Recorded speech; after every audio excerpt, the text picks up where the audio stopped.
to the Chiefs. How did they let the Super Bowl slip away? And Tom Brady a champ again, but how should Bill Belichick feel? Good morning, everyone. Welcome to Monday Morning New York versus Oh, what a day! Jenna Wolf, Brandon Marshall. Good day to you, Kevin Wiles. Forget how Bill Belichick should feel. How should our colleague, good friend, and always diehard Chiefs supporter Nick Wright feel this morning? Nick, buddy, how you doing, my friend? How are you doing? You know, not great. I can't believe the rich get richer with the Dodgers signing Trevor Bauer. It just doesn't seem fair. They just won the World Series. I can't believe That is where we're starting this morning. The big news over the weekend, Trevor Bauer not going to the Mets. Oh, you want to start with the Super Bowl? Well, let us do that. It is hard to believe, folks. It is truly hard to believe there was any doubt whatsoever about Tom Brady as the bona fide GOAT, as he delivered an affair to remember. 3 touchdowns, 2 of them to his BFF Gronk. And his defense, that Bucs defense, did the rest with a nearly perfect plan to get after Patrick Mahomes early and to get after him often. Season low 9 points for Kansas City as the Tampa Bay Bucs wins Super Bowl 55 as Tom Brady wins MVP number 5.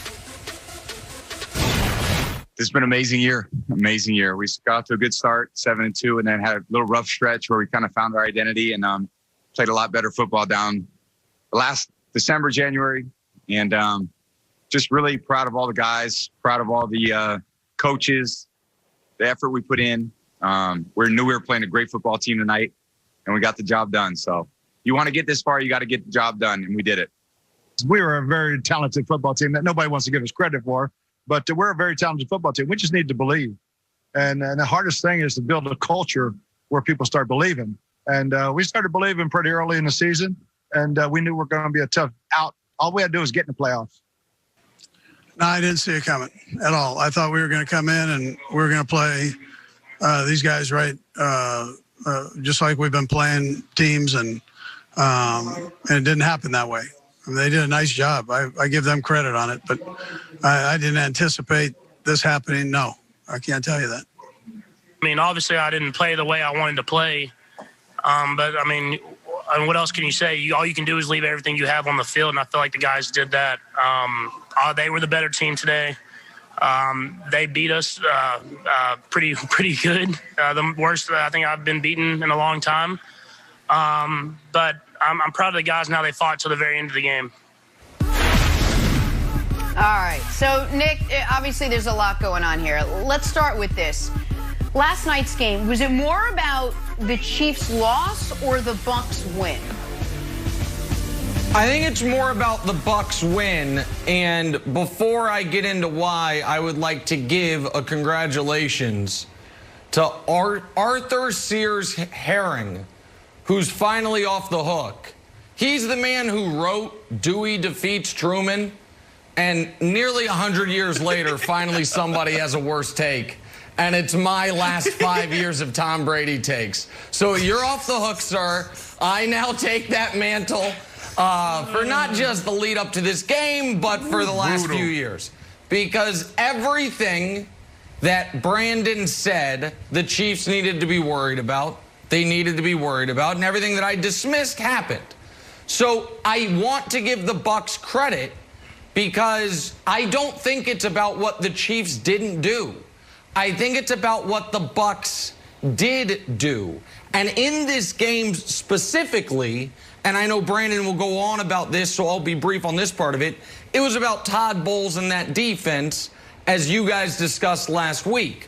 Big picture-wise, though, it is about Brady.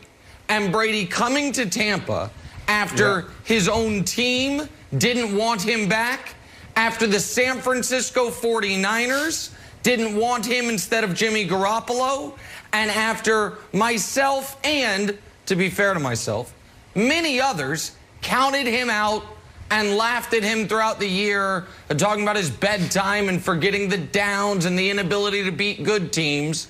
They were 7-5. They went into the bye week, and they have not lost since.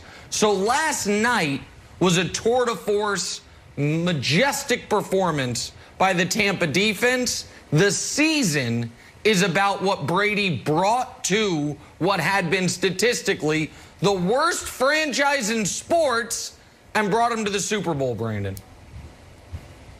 100%. I mean, you can talk on and on and on about Tom Brady.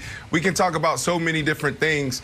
Last night was about the Tampa Bay Bucs and specifically Todd Bowles in that front four. That defensive line was tremendous. Last week we talked about this. We went in depth about it.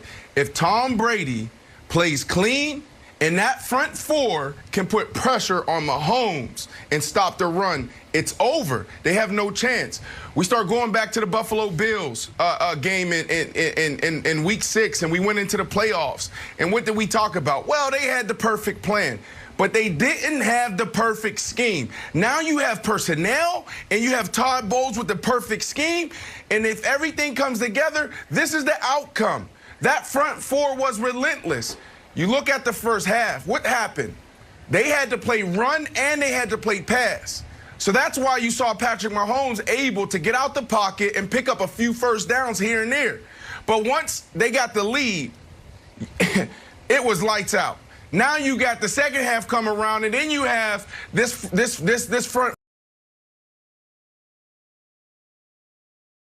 four pinning their ears back and getting after Mahomes because they don't have to play run. And that was the difference in this game. We could talk about so many other things, but it all comes down to that front four's ability to get to Patrick Mahomes. You give that front four a lead, and you're not going to have a chance. Now they can do, all they have to do is just get to the quarterback. Wilds. It was a tremendous game plan by Coach Bowles, and that front four executed it perfectly. Yeah, I thought Todd Bowles was a story. For everything that Brady has done in his career, I thought that when you see Superman flying around, you're like, oh, yep, that's what Superman does. But we had 2 Supermen this game, but only one had the kryptonite, and that's Todd Bowles had the Chiefs' kryptonite, so I think that was the biggest story. Nick, your guy, historically bad Super Bowl. His 4th worst passer rating in Super Bowl history, that's Patrick Mahomes. Your guy, Tyreek Hill. We were like, how many backflips is he going to do into the end zone? 2, 3? What do you think? Maybe he does a forward flip. He had 200-plus yards outside the numbers when they met up in Week 12. This time, just week 3 yards. Not great. And this was the most amazing stat. Dusty gave me this one. Patrick Mahomes was chased for 1,000,000 yards. That's a real stat, 1,000,000 yards. And I know everyone's gonna be like, how could we see this coming? We've seen Todd Bowles do this. Todd Bowles had the Aaron Rodgers kryptonite. Aaron Rodgers was like, yeah, I saw it coming. When Aaron Rodgers had that horrible game, 2 interceptions, low passer rating, completion percentage low, that's all Todd Bowles, and we saw it again. So, Nick, I think the story here is Todd Bowles. I think he deserves a Super Bowl ring. I think he deserves half of Brady's MVP trophy. I think he deserves a job offer today. And I know you're going to say, like, well, there are no job offers. Well, you know what? This is me as GM. Hello, average coach? Yeah, we're going to let you go. Okay, Todd Bowles will go. We'll see you later. I think Todd Bowles is the story of the Super Bowl, Nick. The stat that you said, 1,000,000 yards, the number is 497. Next Gen Stats had it. Really? That is the number of yards Patrick Mahomes ran on scrambles and sacks. Think about that. Nearly 500 yards either running backwards, side to side, back and forth, just trying to create time.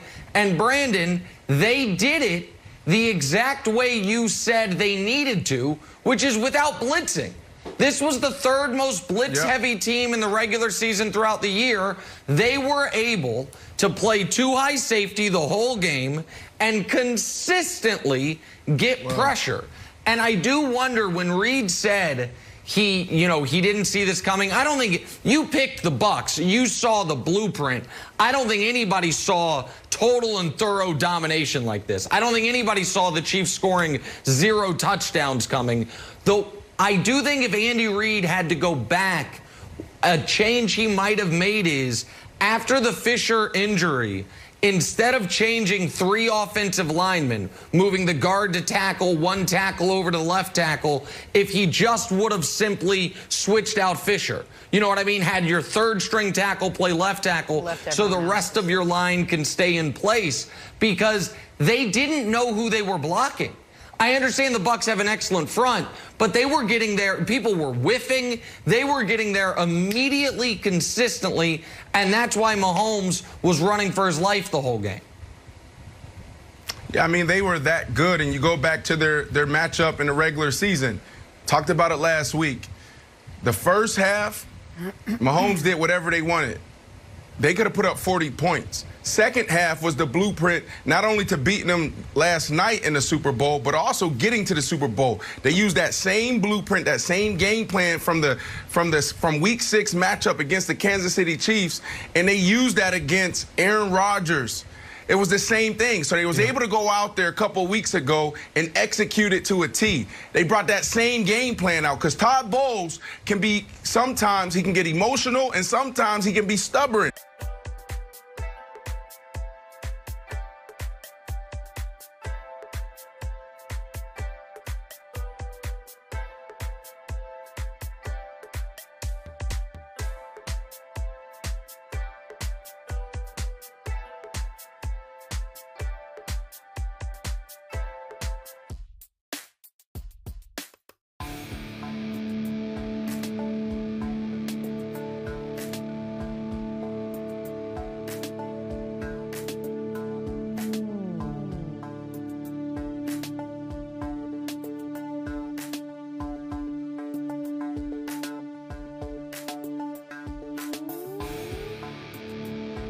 To Arthur Sears Herring, who's finally off the hook.